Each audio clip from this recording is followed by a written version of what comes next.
I knew something was wrong. The second my key refused to turn.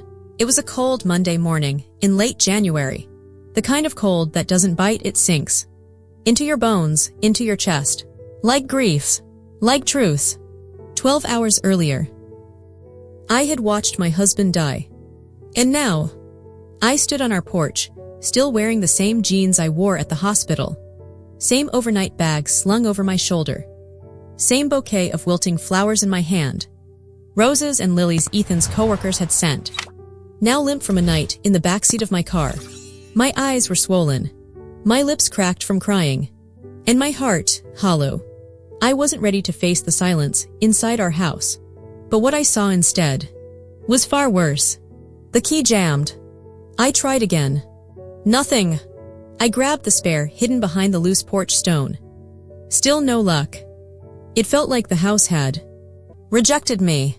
Like I no longer belonged. I leaned in, confused, anxious. And that's when I noticed the curtains. The white linen ones I'd sewn by hand. Gone. Replaced with thick, gaudy velvet panels. Floral and foreign. My breath caught. I peeked through the slit between the curtain and the wall. And froze. Boxes. So many boxes. Cardboard towers where clean space used to be. A pink velvet pillow sat on my reading chair. A floral teacup rested on my coffee table. And then, I saw her. Diana. My mother-in-law. Sitting there. Sipping tea from the wedding china Ethan, and I saved 3 years to buy. Smiling. Like she owned it. Like I never existed. Like my husband hadn't just died hours ago. And across from her, Jocelyn, Ethan's younger sister. Tossing throw blankets into a basket. Laughing.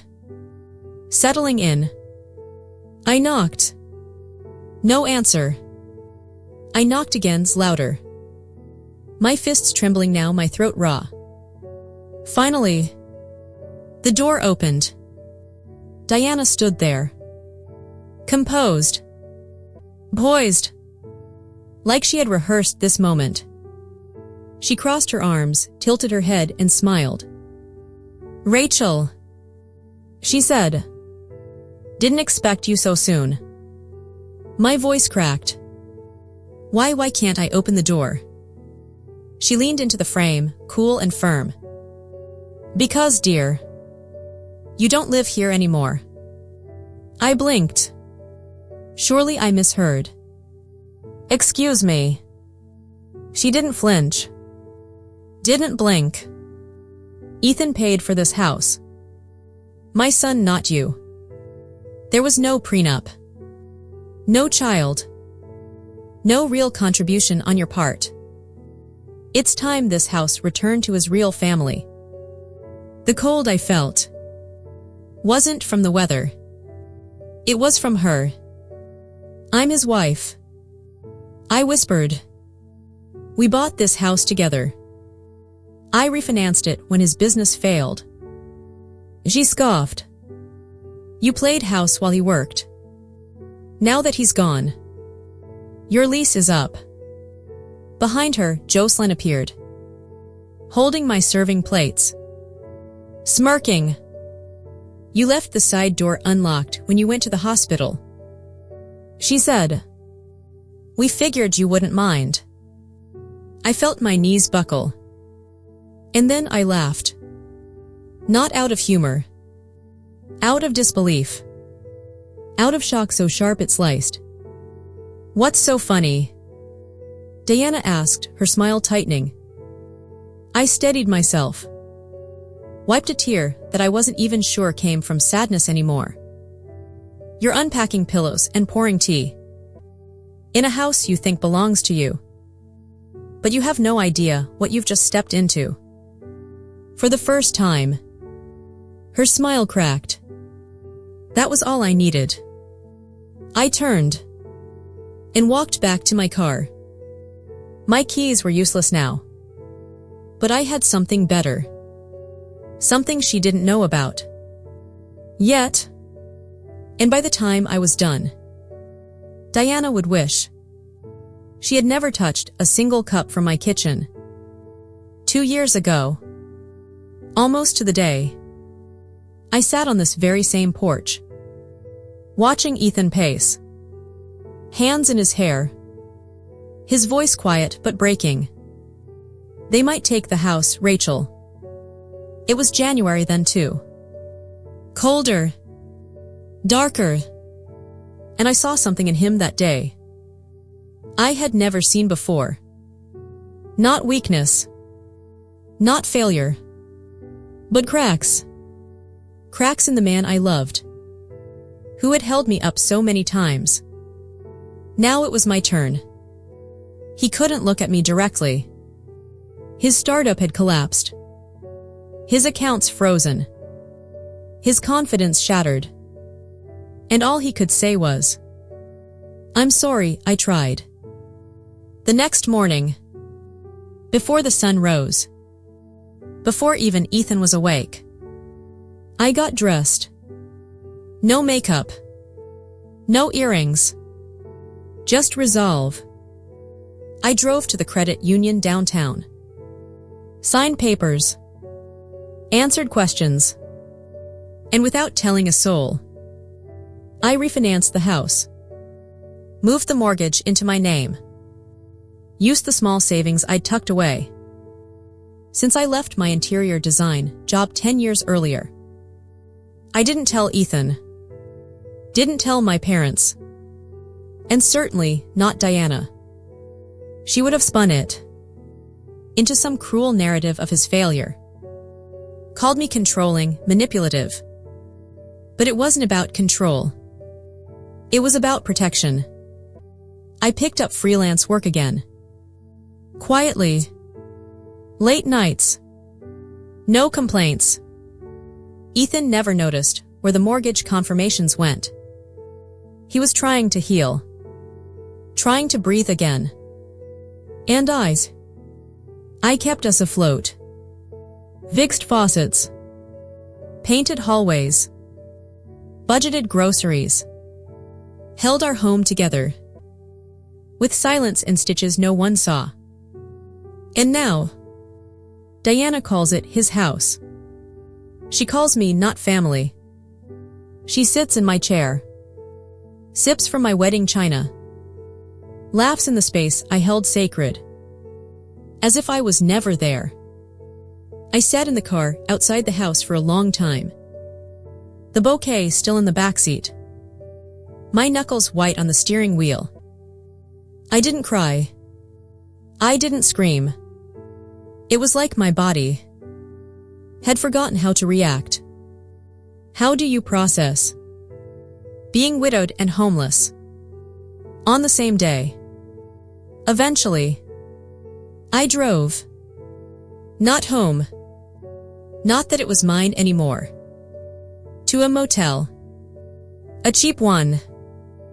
Off Highway 204. It smelled like bleach and cigarettes, and something vaguely chemical. But it was warm. And empty.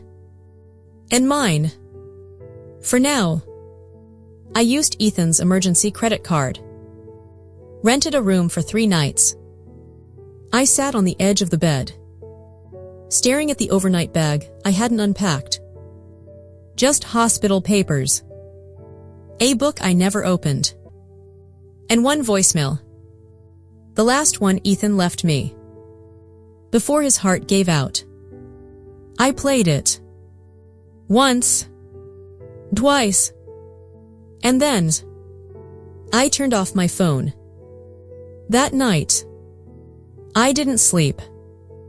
I just lay there, picturing Diana sitting in my chair. Jocelyn eating off my plates. My hallway once mine. Now theirs. They hadn't even let his body grow cold before they started nesting. The next morning, Tuesday, the bells from St. Francis Church woke me. They rang every hour. Gentle, steady reminders that time kept moving. I didn't move. Not for a long time. Just stared at the blank motel ceiling. My throat raw. My fingers aching from clenching the sheets. And then, I did something I never imagined myself doing. I picked up the phone. "Good morning, St. Matthew's Memorial. This is Margaret speaking." "Yes," I said, voice calmer than I felt. "This is Rachel Monroe. I need to update the guest list for Ethan Monroe's service." A pause. "Of course, Mrs. Monroe. What changes would you like to make?" "Remove Diana Monroe and Jocelyn Monroe from the list." A longer pause. "Understood." It wasn't vengeance. Not yet. It was a boundary. The first I had drawn in years. And for the first time since Ethan died, I felt something almost like control. Tuesday afternoon. I came back. Not through the front. I circled the block and parked behind the hedge-lined alley that ran behind our backyard. No Diana. No Jocelyn. No cars in the driveway. The house looked still. Dead. Like Ethan. And yet somehow still breathing without me. The side door. The one that led into the laundry room. It always had a faulty latch. Ethan said he'd fix it. Never did. He never fixed a lot of things. But I knew that door like I knew him. I slipped it open without a sound. Inside, the house smelled different. Not bad. Just foreign. Lavender air fresheners. The kind I hated. Every framed photo of us. Gone. In their place. Landscape art. Generic cold. I paused in the hallway. Even the throw pillows had been rearranged. Ethan's side of the sofa. Empty. No blanket. No coffee mug. No trace. I didn't have time to cry. Not here. I moved fast. To the one place I knew Diana would never bother with. His office. Tucked between the laundry and the guest room. A windowless little corner filled with wires, receipts, and the lingering scent of Ethan's cologne. Diana always called it a digital junkyard. That's why I knew it would still be untouched. And I was right. It looked just like he left it. Messy. Precise.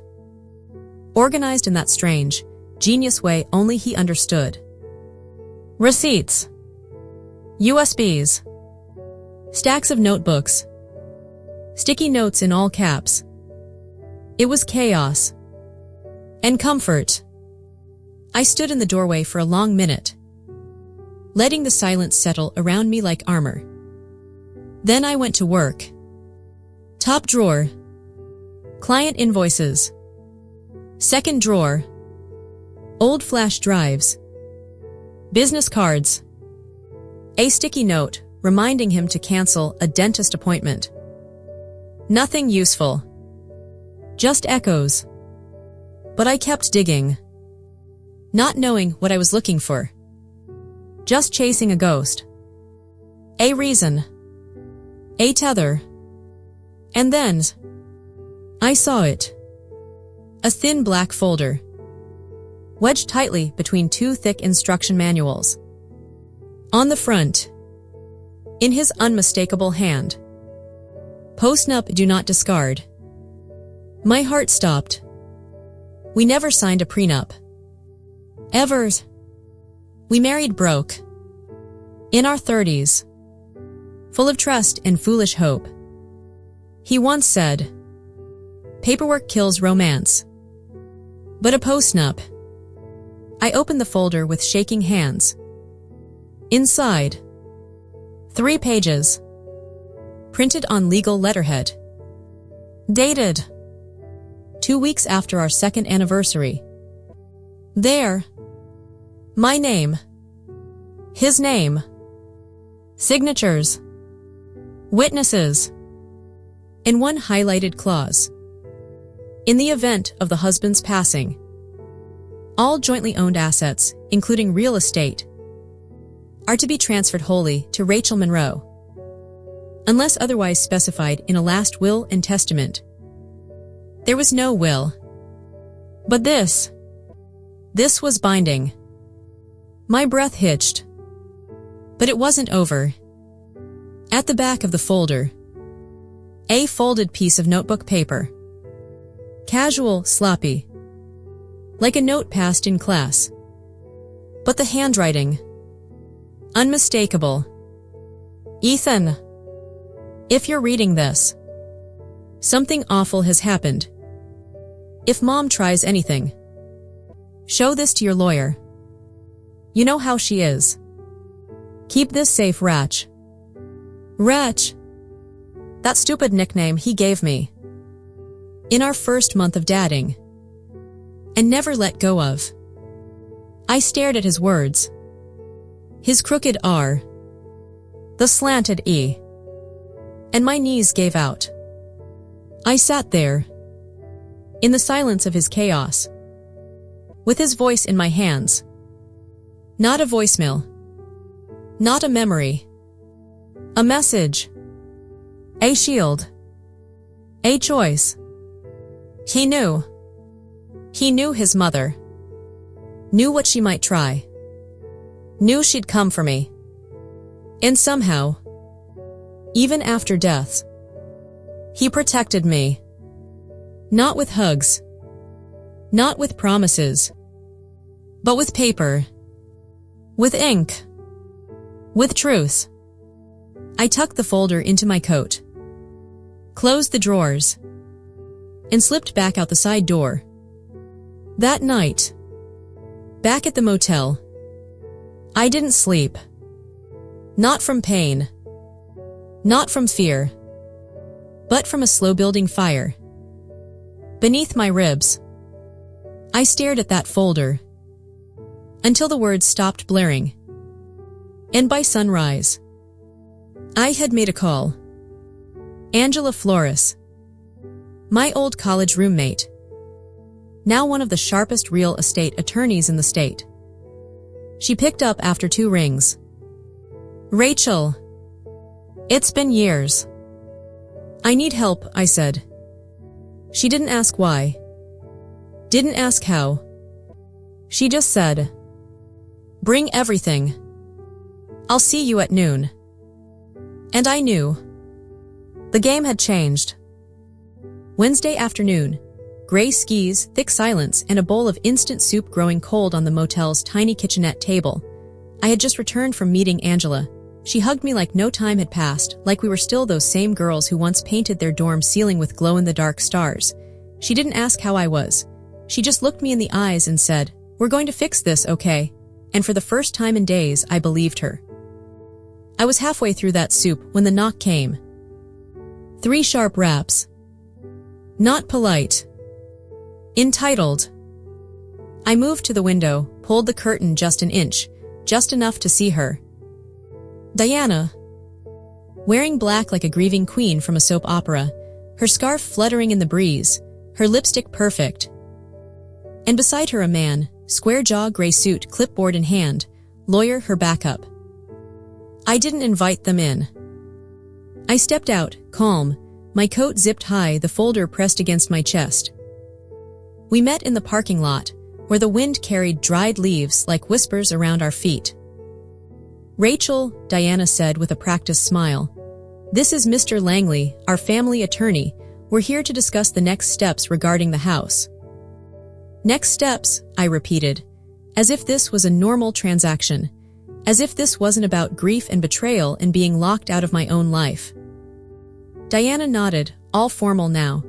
Since Ethan left no will, the estate is open to division among his next of kin. As his mother and sister, we have legal rights. I'm his wife, I said, the only legal spouse. Mr. Langley spoke next, too soft for a man used to boardrooms. Without a testamentary document, Probate allows shared distribution. I'm so glad you came here, I interrupted. Saves me the trouble of going to your office. I pulled the black folder out from under my arm and held it up. Diana's smile faltered, only a little but enough. This, I said, is a notarized postnuptial agreement, signed 3 years ago with witnesses, legal letterhead.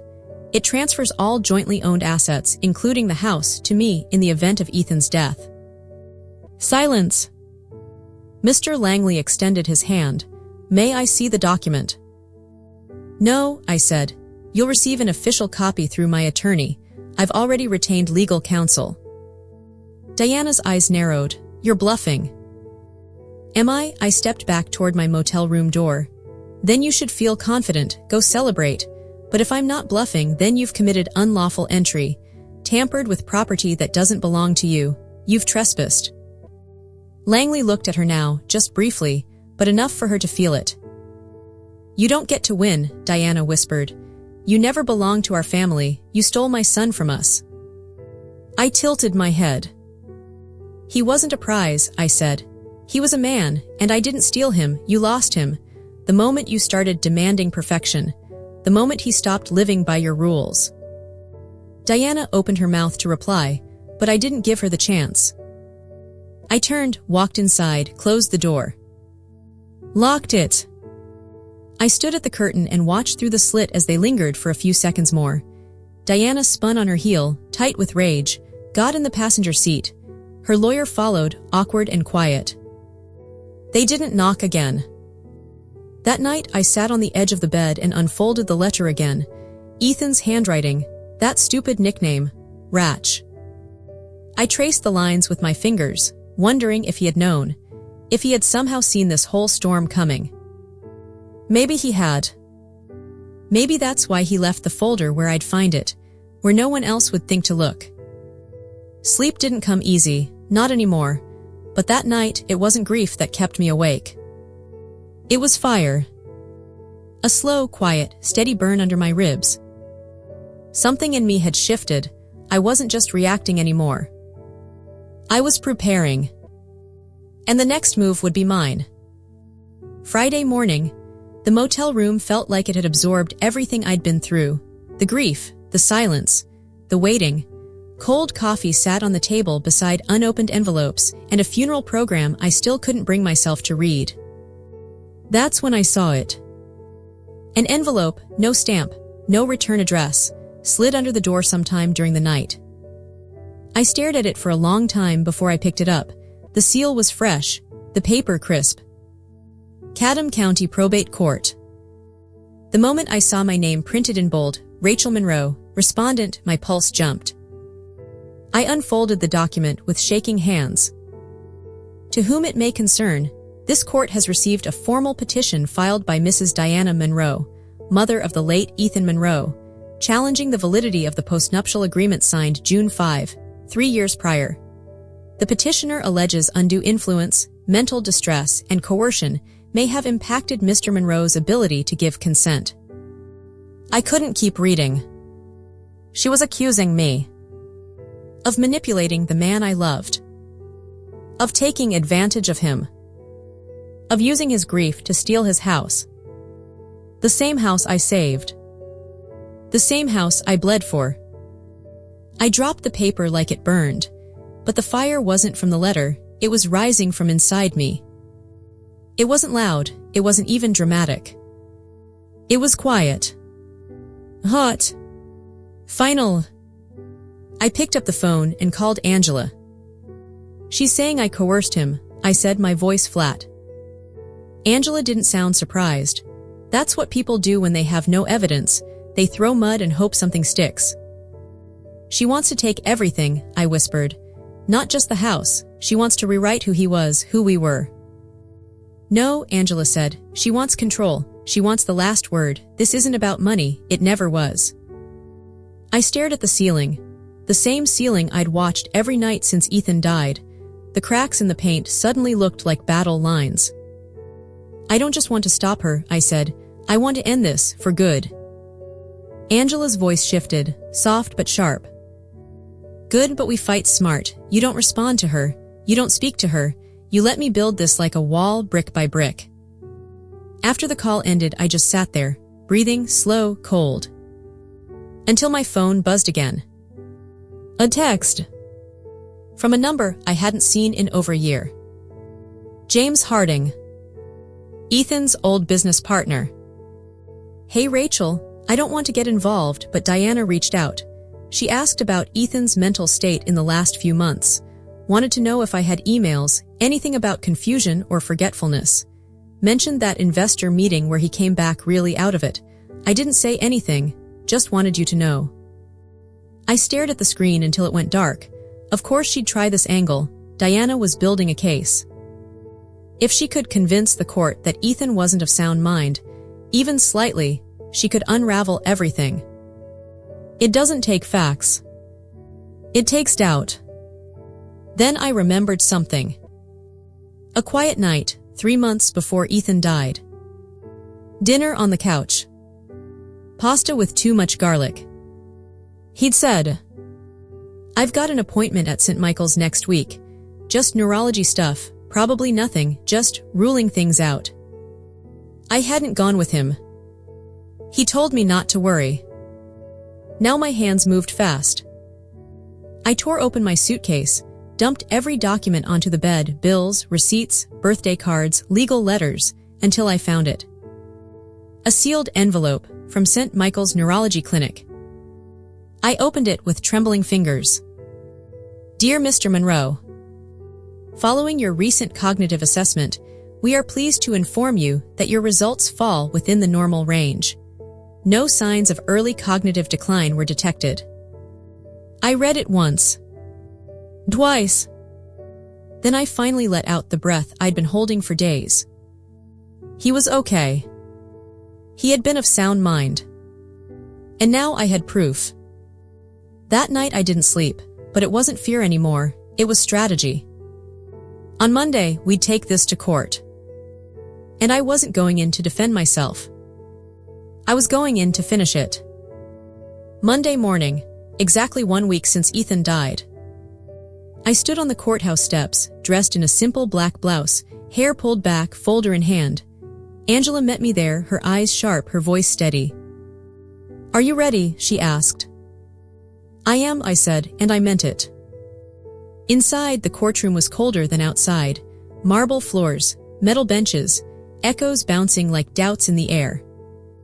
Diana sat in the front row, all in black, lace, veil, a tissue clutched in her hand like a stage prop. Beside her, Jocelyn, head bowed, eyes red, whether from grief or rehearsal, I couldn't tell. Their lawyer, Mr. Langley, stood beside them with papers stacked high, like truth could be buried under weight. I didn't look at them. Angela and I took our place at the respondents' table. My hands shook under the surface, but my back stayed straight. The judge entered, a woman in her 60s with silver glasses and a face carved by decades of listening. She looked at both parties, then began. Mr. Langley spoke first. He painted Diana as a grieving mother, concerned about decisions made during a period of emotional instability. He used phrases like emotional distress, grief-stricken husband, and lack of full consent. He never said manipulated. But he didn't have to. It was in the air. Thick. Like smoke. Diana dabbed her eyes on cue. Jocelyn looked down, the perfect daughter in mourning. Then it was Angela's turn. She didn't perform. She didn't speak fast or loud. She laid out the truth. Like laying down cards in a poker game. One by one. The notarized postnup. The signed legal transfer. The mortgage payments made entirely by me. The letter Ethan left behind. And finally, the letter from St. Michael's Neurology. Angela walked to the bench, handed it directly to the judge. One final piece, she said. A medical assessment dated 3 months before Mr. Monroe's passing. It confirms full cognitive capacity, no signs of mental decline. The judge read it carefully. Silence stretched. Mr. Langley fumbled, trying to pivot. Even so, Your Honor, we ask the court to consider the emotional dynamics. The judge interrupted. Do you have documentation? She asked. Testimony from a licensed physician, medical records, anything to suggest diminished capacity. Langley paused, swallowed. No, Your Honors. The judge's pen moved across the page. Then I see no grounds for challenge, she said, her voice firm. The postnuptial agreement is valid.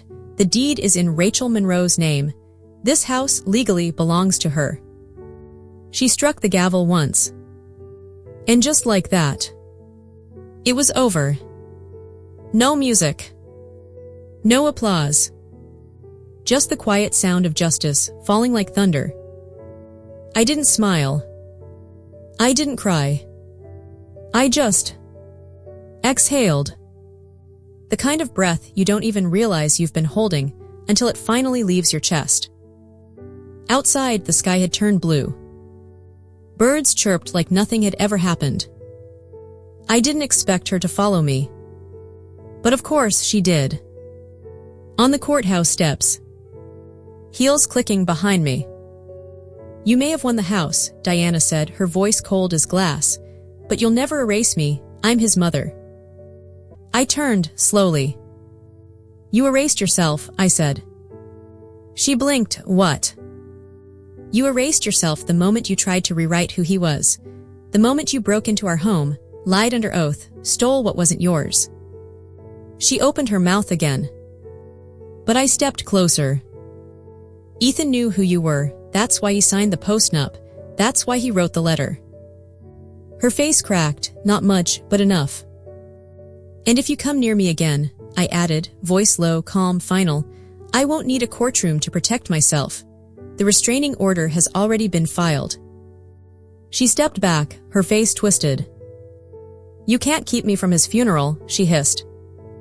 I looked her dead in the eye. I already did. She froze. I called the funeral home the morning after you changed the locks. Your name's off the list. If you show up, they'll escort you out. Her jaw dropped. You vindictive little. I'm not vindictive, I said. I'm free. Then I turned and walked away. And I never looked back. Tuesday. Exactly 1 week after Ethan's heart gave out. The chapel smelled of lilies and cedar polish. A small urn sat at the front, wrapped in soft blue velvet, Ethan's favorite color. I had picked it out myself. The service was scheduled for noon, but by 11:15 the pews were already filling. Friends. Old neighbors. Clients who had driven in from Atlanta, from Charleston. Some I hadn't seen in years. I'm so sorry, they whispered, holding my hands. He loved you so much. He always talked about your garden plans, said you were the only calm he ever knew. I nodded. Smiled. Swallowed everything I couldn't say. Angela arrived just before 11:30. She didn't sit as a lawyer. She sat as a friend. She didn't speak. She didn't need to. The musicians tuned quietly in the corner. The minister stood at the altar, flipping through notes. And just as I turned to sit, I saw them. 2 silhouettes. Slipping into the back pew like shadows. Dressed in black. Veils perfectly pinned. Posture poised. Diana. And Jocelyn. They weren't on the guest list. I had made sure of that. The funeral home had promised to keep them out. But someone must have blinked. There they were. Pretending. Pretending to belong. Pretending to mourn. My heart didn't break. It clenched. They hadn't shown up for Ethan's life. But now they wanted to perform grief for his death. I froze. Angela leaned in gently. Want me to handle it? I shook my head. No. This I would do myself. I stood. Straightened my coat. and walked slowly down the chapel aisle. Each step echoed. The room hushed. The music paused. Even the minister stepped back, sensing something sacred in motion. I reached the back. Diana looked up calmly, as if she hadn't done anything. Jocelyn avoided my eyes. "You're not supposed to be here," I said softly. "We're not leaving," Diana replied. Her voice wasn't loud, but it was sharp, proud. "I gave birth to him," she added, chin raised. "Then you should have respected his wishes," I said. "I'm his mother." "And I'm his wife," I replied without flinching, "the only one he chose." Diana didn't blink. "You can't stop me from mourning my own son." "This isn't mourning," I said. "It's performing." She blinked. "I will walk out right now," I said. "I'll take the minister with me. We'll finish this service in a park, in a parking lot, even at my kitchen table. But I will not let you sit here and pretend you didn't try to erase him. You don't get to use his death to seek dignity you never earned." For a moment, the chapel stood still. Silent. Then Jocelyn whispered, "Moms." She didn't meet anyone's eyes, just looked at the floor. "We're not wanted here." Diana turned to her, stunned. "Let's stop pretending," Jocelyn said quietly. "Let's go." She stood. And slowly, Diana followed. No scene. No screaming. No drama. Just the soft sound of heels walking away. And the slow click of the chapel door closing behind them. I stood there for a moment, letting the silence settle. Then I turned, walked back to the front, and stood before Ethan's urn. The musicians began again. The minister stepped forward. And I said goodbye. Not surrounded by liars. Not interrupted by venom. But wrapped in silence. In truth. In the love of people who knew him, the real him. For the first time in a week, I felt something close to peace. The day after the funeral, the house was silent. Not peaceful silent. Not warm silent. Watching silent. The kind that lingers like breath on the back of your neck. I stood at the kitchen sink in Ethan's old sweatshirt, hands wrapped around a chipped mug. The coffee inside had gone cold over an hour ago. But I hadn't moved. Outside the window, the garden was just dirt, turned soil. Nothing blooming yet. Just possibility. I turned slowly, half expecting Ethan to be there. Feet kicked up. Whistling some off-key tune. Twirling a pen between his fingers. But the chair was empty. And the mug was his. The silence now belonged to me. I had survived the hospital. Survived the locks. The motel. The courtroom. The funeral. But I hadn't stopped looking over my shoulder. Until I saw her. Diana's car. Parked across the street. Engine off. Windows half rolled down. She didn't get out. She just sat there. Still. A cigarette in her hand. Smoke curling out like a ghost. Like a last word. She didn't knock. Didn't shout. Didn't flinch. Just stared. I didn't call Angela. I didn't take a photo. I didn't hide. I picked up my coffee. Walked out onto the front porch. Barefoot. Hair undone. Mug in hand. I looked her in the eye. She flicked the cigarette out the window. Started the engine. And drove away. No threats. No tantrum. No closure.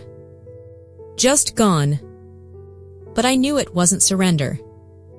It was retreat. Her final act of control. To remind me she still existed. I went back inside. locked the door, and I exhaled. That night, I didn't sleep. Not from fear. Not anymore. But from something quieter. Heavier. Like my body still bracing for a punch. Even after the fight was over. She didn't come back the next day. Or the one after that. 3 days passed. I spent them in silence. Cleaning. Sorting Ethan's things. Touching every drawer he once used. Every receipt became a memory. Every coffee stain a scar. On the third afternoon, I found it. His old gardening notebook. The one he'd filled with doodles and daydreams. Backyard plans. Little diagrams. Seed lists.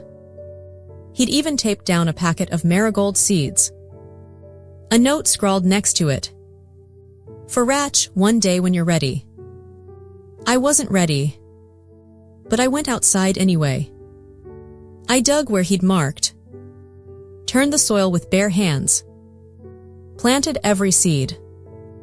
I watered them gently. Sat beside them until the sun dipped below the roofline. And for a few long, perfect minutes, I forgot the lawsuits. The funeral seating chart.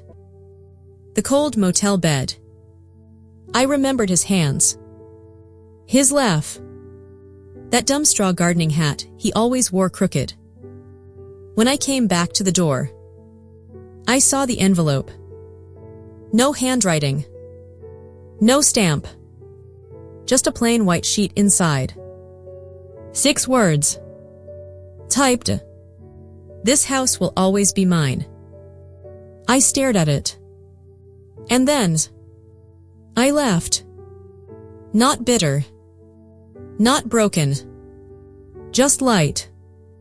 Free. She had nothing left. No keys. No deeds. No power. Just one last desperate whisper, buried in paper. I walked outside again. To the garden bed. To the fresh earth. I dug a small hole beneath the marigold patch. And buried the letter. Deep. I covered it with soil. Fertilizer. And whispered, "You don't haunt me anymore." Then I brushed the dirt from my palms. Went back inside. And made cinnamon tea. Because Ethan always said, grief needs something sweet. Spring came early that year. The garden began to bloom. Marigold sprouts pushed through the soil. Tiny fists rising from the dirt. Refusing to stay buried. Every morning I watched them. Wrapped in Ethan's flannel. Coffee in hand. Not mourning. Just breathing. I didn't hear from Diana again.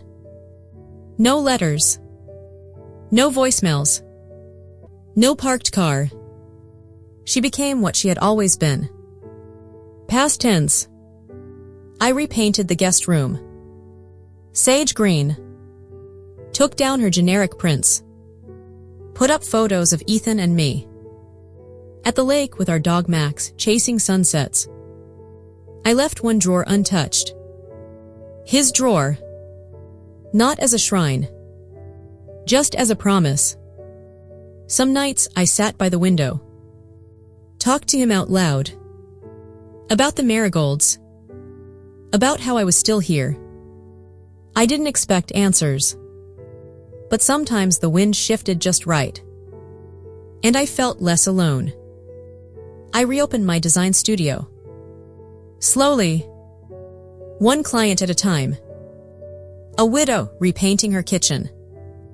A young woman leaving her fiancé. An old couple building a sunroom for orchids. They didn't know my story. But in all of them, I saw pieces of myself. I designed like I was planting. With care. With purpose. With hope. One day, a letter arrived. No return address. Just a card and a check. You handled everything with grace. Ethan would be proud. I knew the handwriting. Jocelyn. It didn't fix anything. But it meant something. And sometimes, something is enough. By early summer, the marigolds bloomed in full. Fire-colored. Golden. Stubborn. I sat beside them. Barefoot. Sunlight warming my face. Soil still under my nails. And I whispered. I didn't win because I took something from you, Diana. I won because I refused to let you take me. This house is mine. This life is mine. This voice, this calm, steady, stubborn voice, is finally mine. And I'll never hand it over again.